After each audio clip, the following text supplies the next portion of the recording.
गर्नुभएको छ होला कि तपाईँको पार्टनर होस्, हस्बेन्ड या वाइफ, गर्लफ्रेन्ड या बोयफ्रेन्ड जो तपाईँ हुनुहुन्छ त्यसको अपोजिट हुन्छ, हो कि नै? होइन?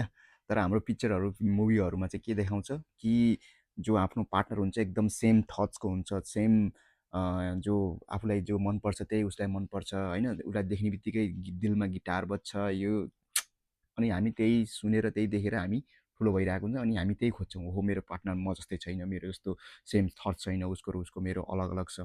तर एक्चुअलमा त्यो नै हो। किनकि कोइन हेर्नुहोस्, त्यो सिक्का हुन्छ नि, सिक्काको अगाडिपट्टि एउटा हुन्छ, पछाडिपट्टि अर्कै हुन्छ। नोट्स हेर्नुहोस् होइन, नोट मतलब पैसा, त्यसको पछाडि र अगाडि हेर्नुहोस्, अगाडि र पछाडि अलग अलग हुन्छ। अब त्यो नोटमा पनि त्यो नोट अगर एउटा मात्रै अगाडिको मात्रै भयो भने पनि चल्दैन, पछाडिको मात्रै भयो भने पनि चल्दैन। दे आर द पार्ट होइन। त्यो हामी चाहिँ के हो, एउटै कोइनको सिक्का हो के। पार्टनर भनेको एउटा कोइनको सिक्का हो होइन। पार्टनर भनेको चाहिँ के हो भन्दाखेरि एउटा सिक्काको दुईवटा पार्ट हो क्या, त्यो एउटा नभई हुँदै हुँदैन। सो त्यसमा चाहिँ डिफ्रेन्ट हुन्छ हुन्छ, एउटाको केही बिहेभियर छ भने, एउटाको केही थट छ भने अर्कोको डिफ्रेन्ट हुन्छ हुन्छ।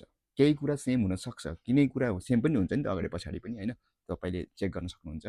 र कुनै धेरै कुराहरू डिफ्रेन्ट हुन्छ। सो नेभर थिङ्क द्याट कि मेरो पार्टनर यस्तो छैन, मलाई बुझ्दैन नै। You have to learn.